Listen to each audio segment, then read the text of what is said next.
Hi friends, my name is David Adolphsen, and I'm recording from Sunburst Sanctuary. Because of the social distancing that we're doing these days with the COVID-19, we're not doing Sunday services any longer, well, at least temporarily. Hopefully we'll have them back up and running here in the near future. In the meantime, we're doing these recordings, and I hope that all of our friends out there are enjoying them. We sure miss all of you who have come here so many times over the many, many years that we've been having services. And so you may be looking for these videos online, but it occurred to me that somebody might come across one of these videos just by either a targeted search or a random search and wonder, well, what the heck is Sunburst anyway? You may not have any idea. So I thought I would give just a really short history of Sunburst and how it came into existence and a little bit of background. Sunburst was founded as an intentional community in 1969 by Norman Paulson and a few young people who were attracted to him to learn how to meditate. And they started having meditations in his house in Santa Barbara, California. And after doing that for a few months, they decided to try to get a house together to where they could live a little bit more communally in town and have meals together. And that became the very first Sunburst office at 808 East Dakota Street in Santa Barbara.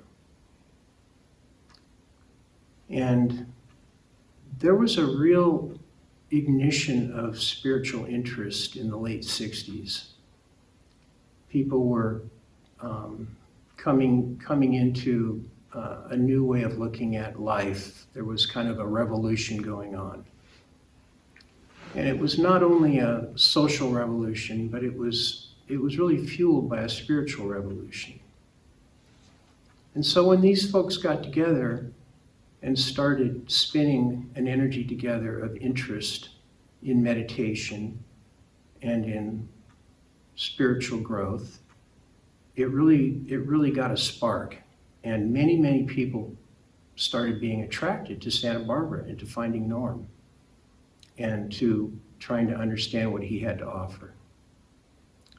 Well, Norm was a direct disciple of Paramahansa Yogananda. And Yogananda was born in 1893 in India. And in 1910, when he was just 17 years old, he went into the monastic order at the hermitage of Sri Yukteswar. And for the next 10 years, he became Yukteswar's premier disciple.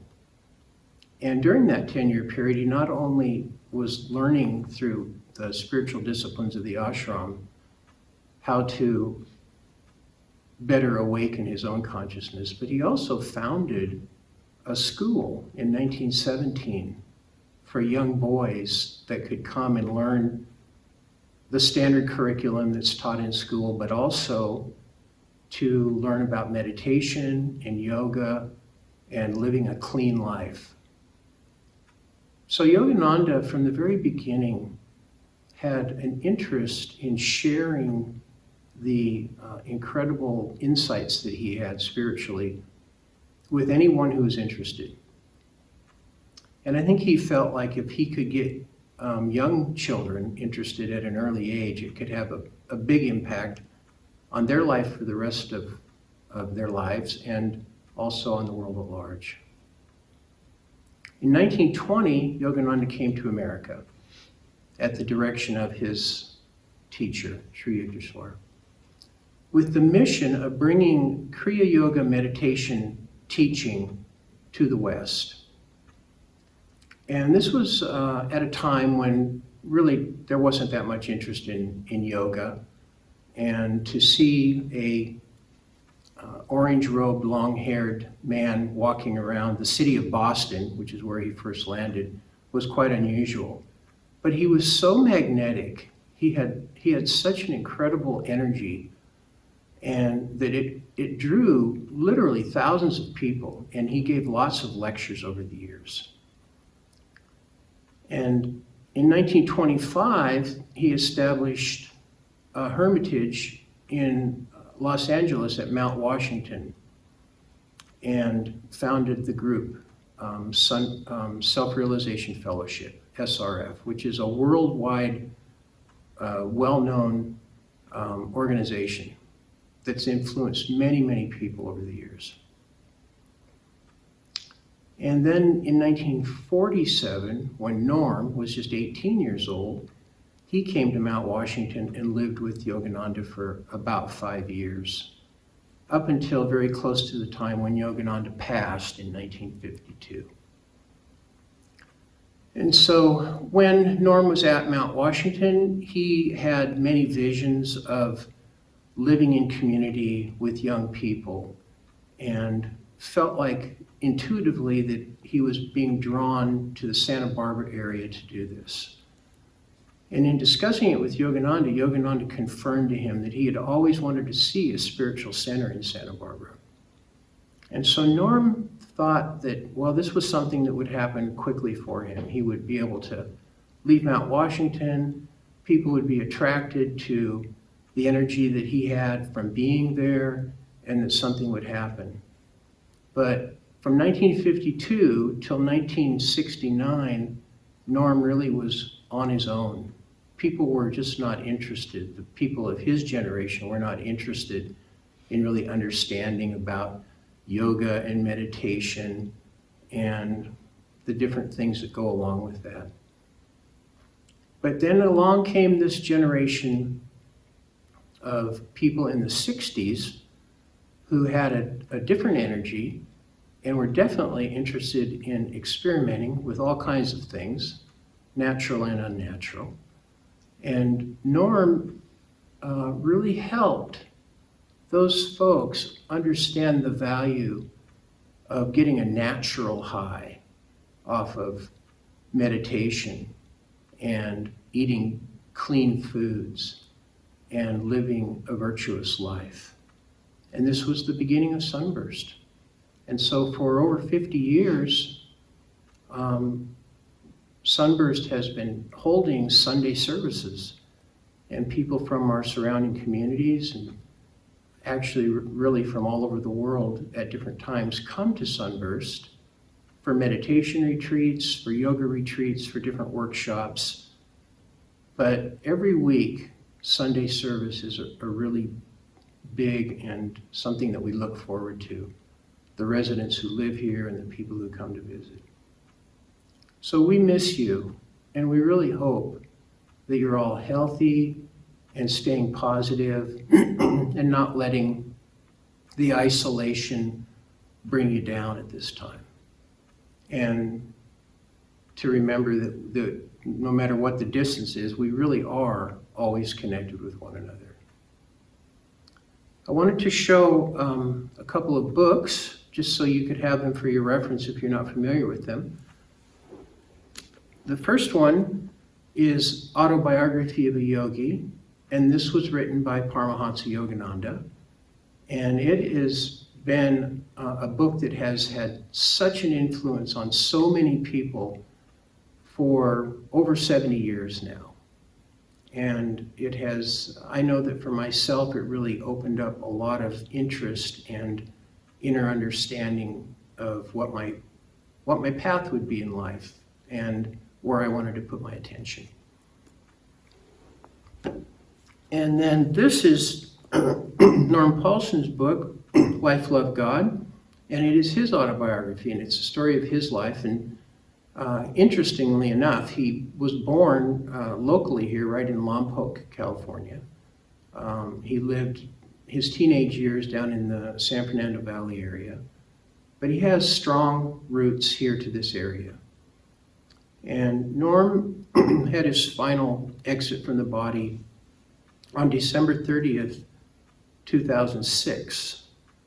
So Sunburst has been going now for a number of years without the founder. And he really passed along a deep desire to those of us who were with him, and many others who have come since then, to kind of hold a space, just hold a space here at Sunburst where people can come and we can meditate together, we can have fellowship together, we can teach meditation, we can talk about the value of living a balanced life and the understanding of the virtues that can help guide our lives. When I was thinking about the topic today, heaven on earth, I had a number of thoughts that went with it. The thing that I think I would like to talk about is just the idea of how on earth we live by a set of natural laws. And, you know, we understand if we put our hand in a fire that we'll get burnt. And we learn these things as we go through life. One of the most self-evident and obvious ones is gravity. And what goes up must come down. And it's just the way it is. Unless you go high enough and you have enough juice to kind of blast out of the atmosphere, enough fuel, then you don't come back down until you're ready to. And it's the rotation of the earth that creates this gravitational field. If you have a body like the moon, which is not spinning, then there's no gravity. But the earth is spinning, and it creates this really tremendous gravitational field, which keeps us grounded and keeps us here.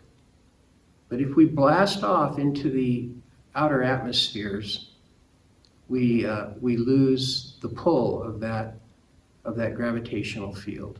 And for people who have done that, they say it's one of the most incredible feelings ever to be weightless in their body. And so what I wanted to do today was draw a little bit of a parallel between the earth and us as people, as individuals. Because we too are spinning with energy within. And we have a gravitational field, if you will, that draws anything back to us that we put out. This has been called the law of cause and effect, or karma, whatever name you put to it. If you look at your life, you can probably see examples of when you were having certain activities you were going through that were maybe not that healthy, that more unhealthy things just started to become drawn to you, and you found yourself in situations that weren't really making you happy. But at a certain point, we learn that if we want to perpetuate happiness and we want to perpetuate a feeling of well-being, that we focus on ideas and things that will ultimately make us happy. And in the case of Sunburst, the things that we've been taught to make important in our lives are how we treat one another. And we have 8 paths of conscious living that help us go through that process and gives us a roadmap. We have virtues that we are aware of, that we can hold ourselves up to as a reflection to see how we're doing with that. But the main ingredient of Sunburst and why it's been around for 50 years is because of the meditations. We have group meditation every morning, Monday through Friday, where the residents come together and meditate. And then we have our Sunday meditations. And then we just coincidentally get together at different times and meditate together. And the way Norm explained that to us was that if we're meditating together and we're mixing and melting our energies on that level with one another, it really gives us the ability to transmute a lot of the energy that we might have between each other. Because you know, from being in any kind of a dynamic, a family dynamic or a work dynamic, that there are times when people can kind of get on your nerves, and tempers can flare up, or feelings can get hurt. There's all kinds of things like that I'm sure everyone can relate to some degree. Well, it's no different when you're living in community, and maybe especially when you're living in community, and maybe especially when you're living in community with people that you've known for over 40 years. There's a lot of history, and there can be a lot of baggage that if we're not making a conscious effort to lift it up to the light and let it go, it can create bad feelings between people. So group meditation is really key to our survival as a community. Group meditation is also really key as individuals. If you can't meditate with a group, then meditating on your own is good too. But it's always good if you can find somebody to meditate with, even just a handful of people or one other person. I lived for many years in Arizona. I was away from the community, and I went through a period of time for many years where I pretty much just meditated on my own. And what I realized when I was able to move back to the community here in California, to Sunburst, was that I didn't realize how much I was missing when I didn't have the group meditations to attend.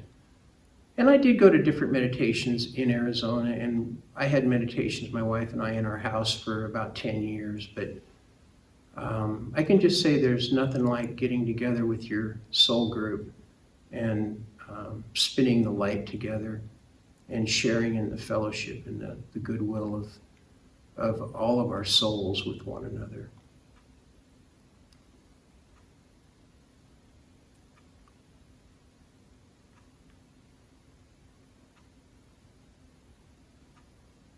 Another thing that I thought about when I was thinking about this topic is that saying that beauty is in the eye of the beholder. And I was thinking about that, and I was thinking how,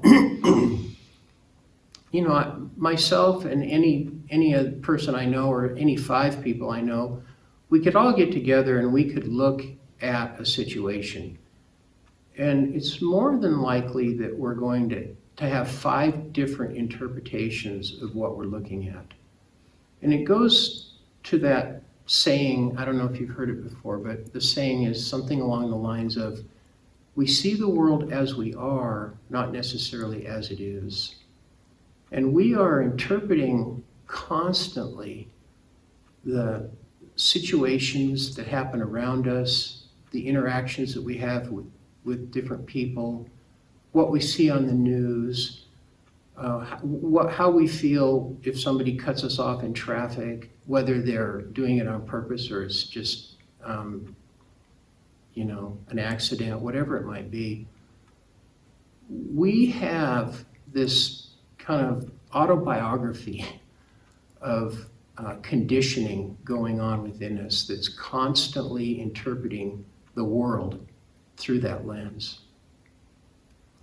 And we have a unique opportunity while we're alive in these bodies to play around with that consciousness and with that interpretive process. We don't have to be a slave of our poor conditioning. We can change it.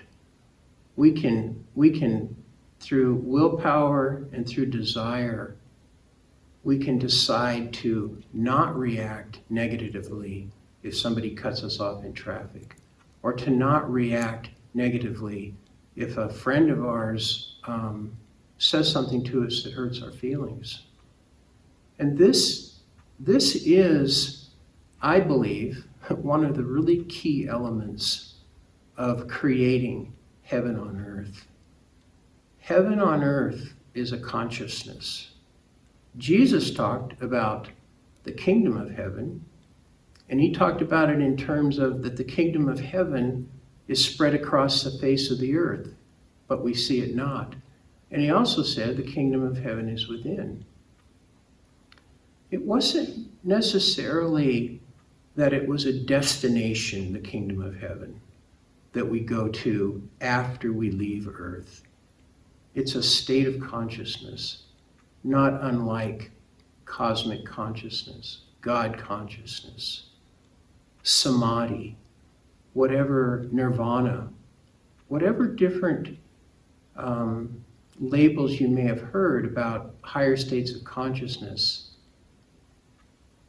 Heaven on earth is a state of consciousness. And the good news is that that state of consciousness is always existing around us. And the only thing that holds us back from perceiving it is literally our ability to perceive.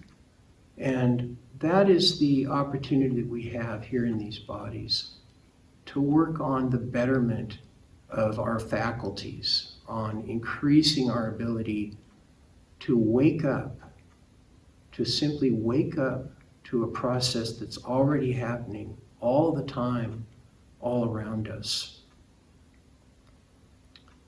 And once we have this understanding, then we can go about working on in little ways of improving ourselves in that way.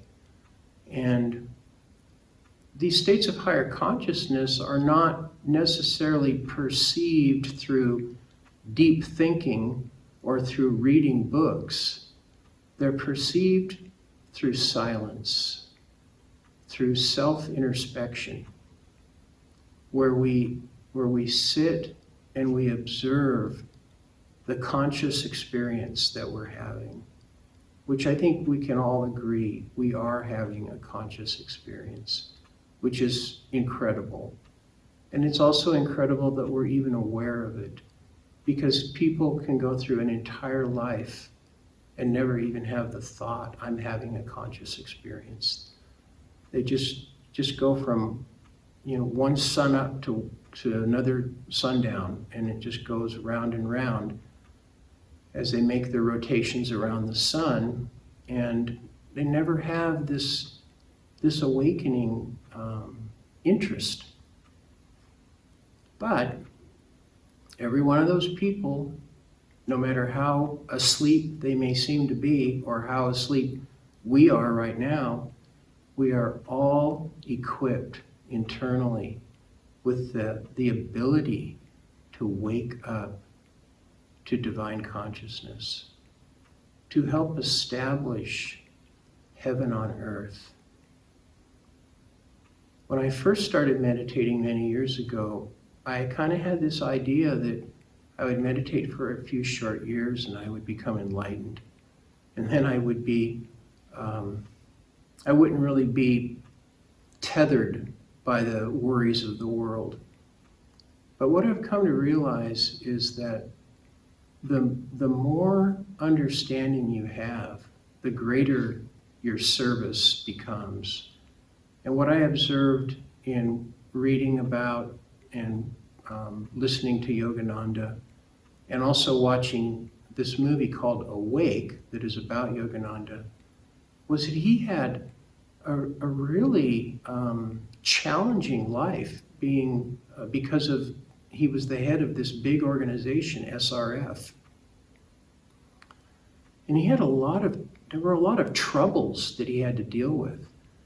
But he was so grounded in the spirit that he was able to keep his focus and continue on to complete his mission. And the same thing with Norm. I watched Norm deal with the organizational headaches of Sunburst for many, many years.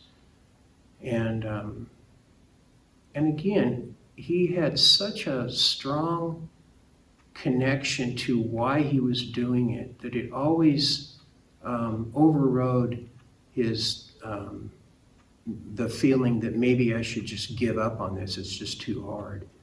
He just kept going. He kept putting one foot in front of the other. And because of that, here we sit today at Sunburst on this beautiful land, and a place where people can come and enjoy the company of others who are interested in this awakening process. I wanted to read a poem from Rumi, one of the Persian poets, to end the service here today, and then we'll also have a real short silent period together.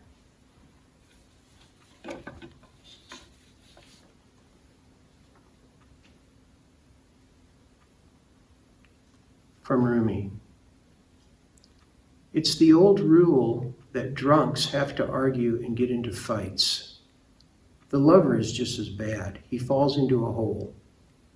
But down in that hole, he finds something shining, worth more than any amount of money or power. Last night, the moon came dropping her clothes in the street. I took it as a sign to start singing, falling up into the bowl of the sky. The bowl breaks. Everywhere is falling everywhere. Nothing else to do.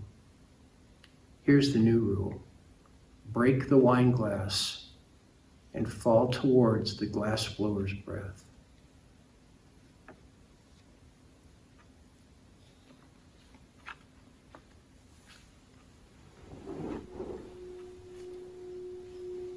Let's take just a really short period of time, maybe 3 to 5 minutes, and we'll sit together and practice silence and practice observing this conscious experience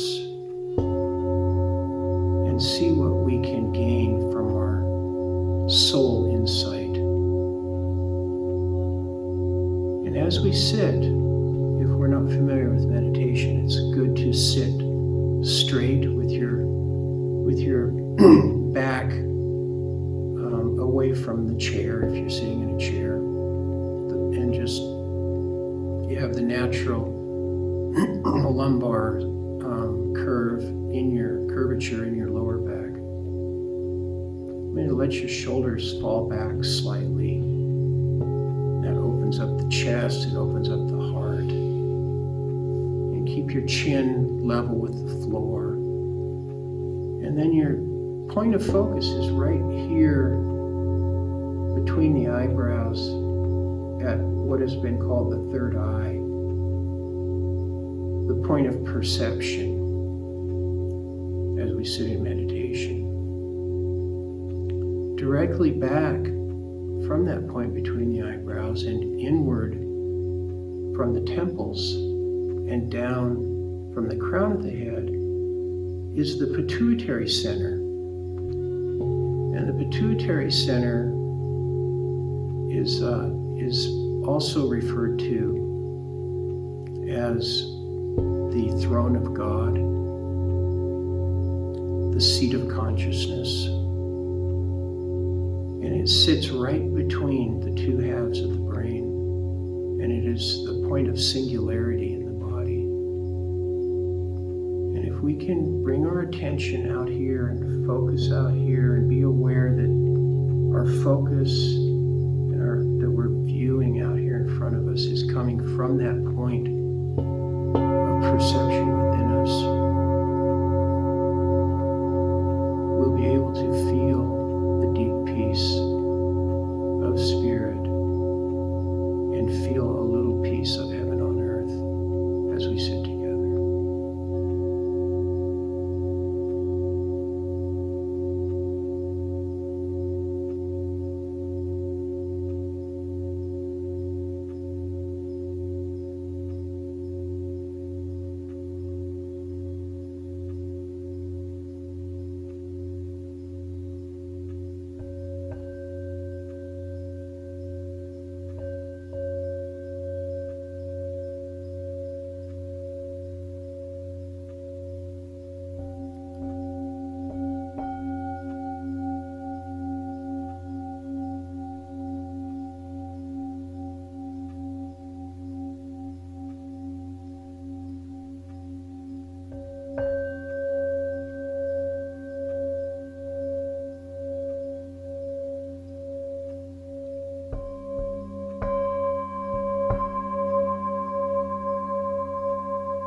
I'd like to end today's service by thanking everyone who took the time to watch and join in with the energy here.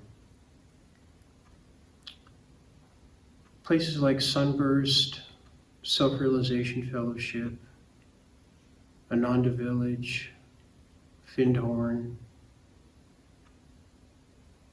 different places around the world, and there are many of them, are little sanctuaries of people's efforts to try to create heaven on earth in a physical form. I really want to remind everyone who doesn't necessarily have access to places like that the efforts that you make in the betterment of yourself as a human being and in the spiritual disciplines that you practice for conscious awakening are every bit as important as those of the people who do live in those places. This world is one giant community, and we are all connected. And our soul, that part of us that never dies, lives forever, will go on after these bodies are gone. Our soul is guiding us. If we open up, if we make ourselves available, our soul will guide us in the direction that we ultimately want to go so that we can grow. Thank you so much, and I'll be signing off now.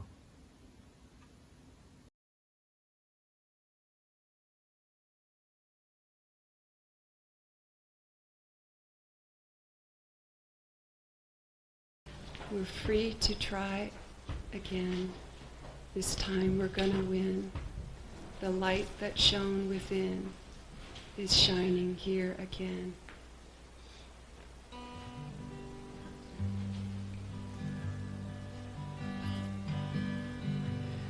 We're free to try again. This time we're gonna win. The light that shone within is shining here again. Let's try that all together. We're free to try again. This time we're gonna win. The light that shone within is shining here again. Okay, the next verse goes, we're free to fly again on wings that unfold within. Our spirits will ride the wind. God's love will bind us again. We're free to fly again on wings that unfold within. Our spirits will ride the wind. God's love will bind us again. Let's try that again. We're free to try again. This time we're gonna win. The light that shone within is shining here again. We're free to fly again on wings that unfold within. Our spirits will ride the wind. God's love will bind us again. And we've got a garden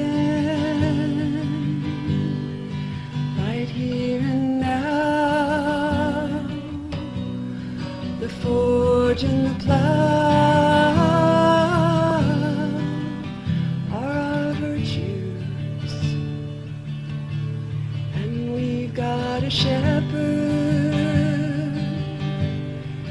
who loves his flock, who loves to walk and talk in the valley of light. And we got each other, brothers and sisters, so close to the mother of return of the light. And we got forever and a day to laugh and play and to sing God's praise.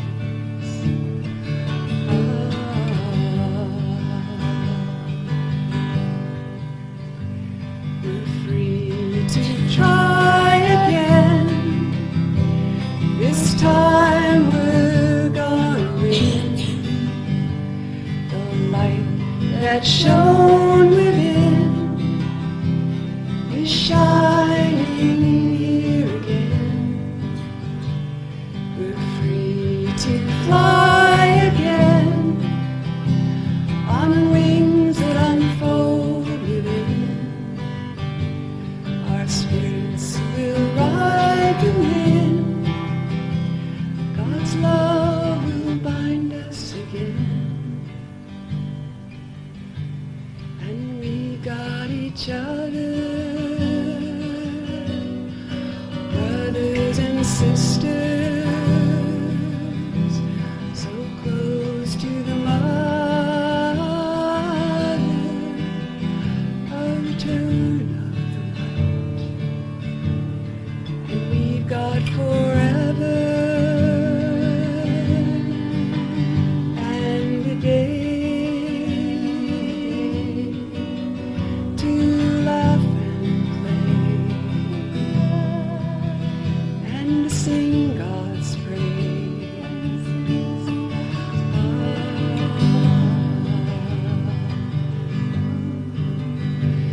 We're free to try again. This time we're gonna win. The light that shone